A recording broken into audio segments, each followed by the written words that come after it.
Today I'll be speaking about something that's different, where everyone has been talking about biomechanics and all lumbar loading. So in my talk will be based on question yourself: are we in a mental health pandemic or not? So based after this presentation, you'll be able to either decide: are we in a pandemic or we slowly go into a pandemic?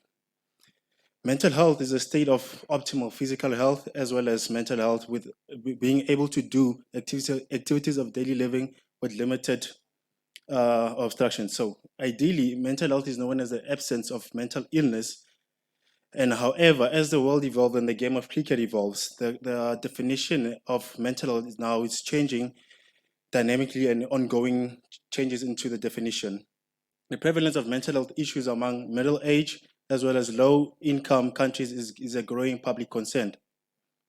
South Africa is known as one of the worst countries with the mental health prevalence and pandemic. In 2016 and 17 financial year, spending for inpatient and outpatient around 5% or 7.8 billion rand.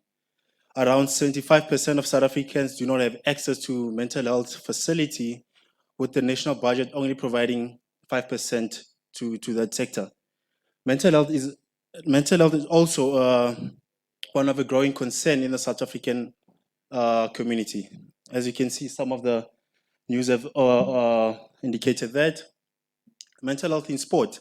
So as the rules of COVID eased up a bit, the implementation of a biobubble came to place, which is restriction or isolation of players into something called a bubble, but however limiting public access.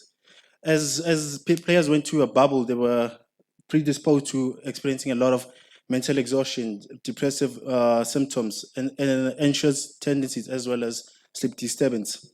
However, due to societal views, there's always a stigma around mental health, where players are not freely, they cannot freely express how they feel or what they're going through. These are some of the factors that can contribute to mental health. Contract termination: as you know, financial instability plays a huge role in being an athlete. Second one, injury.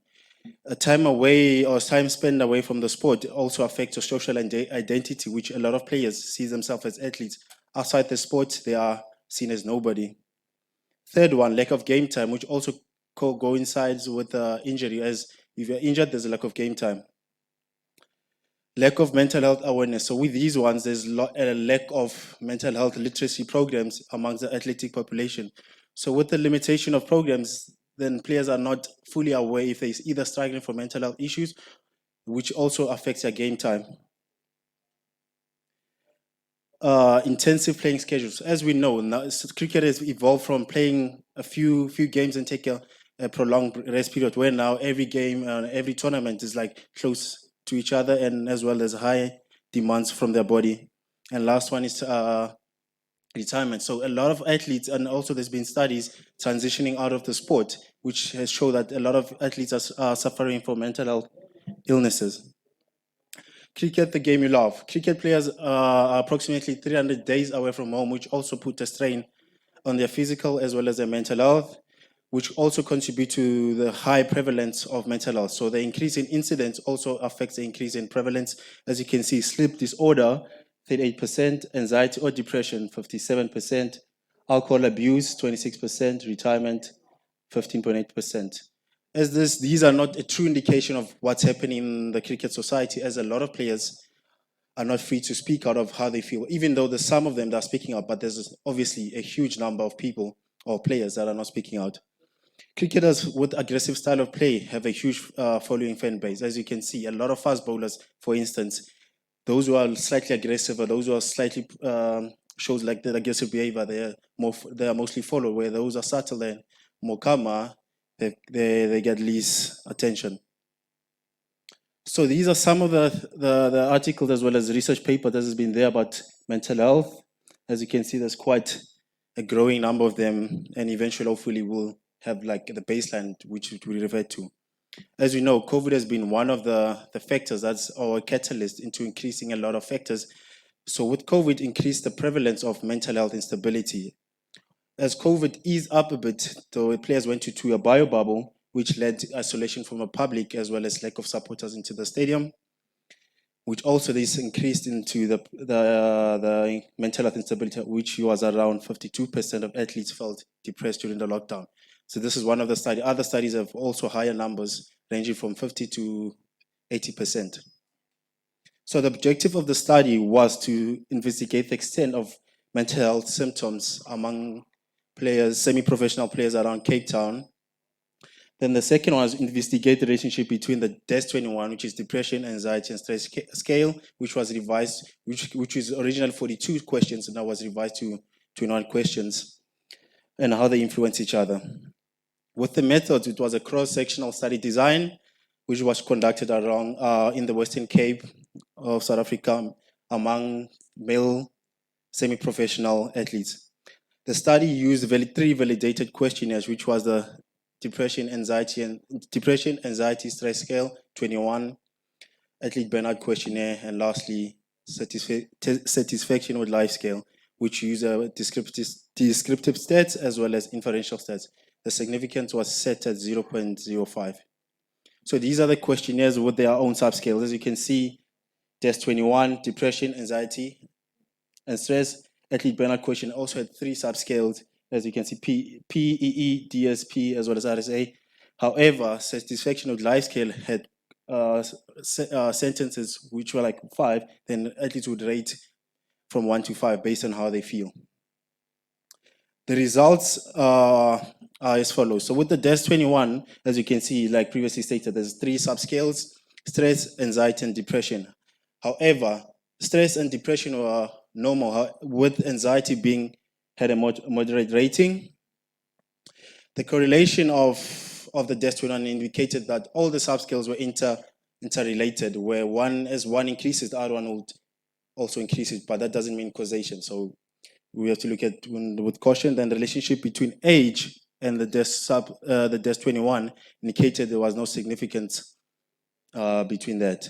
As you can see, according to the study, a cricketer's age has no connection to their predisposition to symptoms of depression, anxiety, and stress. So these are the prevalence. 10% of players felt like they were worthless most of the time, 27% lack of confidence, and 23.3% had to wind down.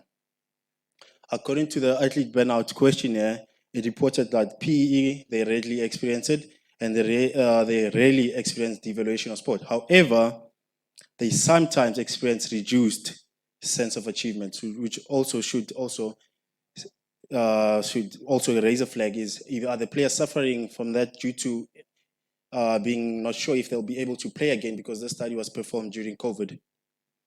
The prevalence indicated that almost 9% felt physically worn out, 20% exhausted by mental health and physical demands of cricket, 40%, which is slightly on the higher side, they do not always achieve their full potential. So could COVID be a catalyst to these devaluation of how they feel about sport? The last questionnaire, satisfaction with life scale, reported that the athletes neither agree or disagree, they are satisfied with life.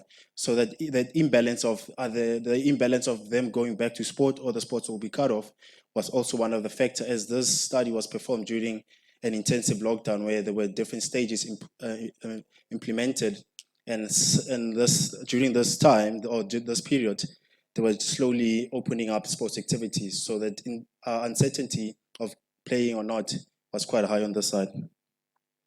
According to the study, 14.4% of cricketers were dissatisfied with their current life circumstances. So most of them, due to conversation with them, they told me, like, with them not being able to play cricket for a prolonged time, there was a bit of uncertainty as well as social identity removed from them, where most of them, they saw cricket as their home, as well as when they met the other players, that they see them as family. So one of the limitations of the study was the sample size. Due to COVID, we had to recalculate our sample size and try to get something that's feasible for us or viable to conduct the study. The study was only a male participant, where researchers also stated that male participants have a low responded rate in terms of mental health question as well as online surveys, so which also might pose a problem. If you had females, would the study be more significant? Selection bias, as we know, it was only a specific location, where either we spread it out around the country would have been a bit better. Generalizability of the results is limited by sample size. So this provide only a snapshot of the mental health profile. So do we need to implement medical chief officers into the sport? That's something we need to think about. Then lastly, we need to know that players are constantly evolving and they're humans. So how they feel will always be dynamic, and emotions also fluctuate. So also we need to take into account, lastly, when the players transition out of the sport, is there any protocol implemented into ensuring that financial stability is there, mental health is also taken care of, as well as physical health? Thank you.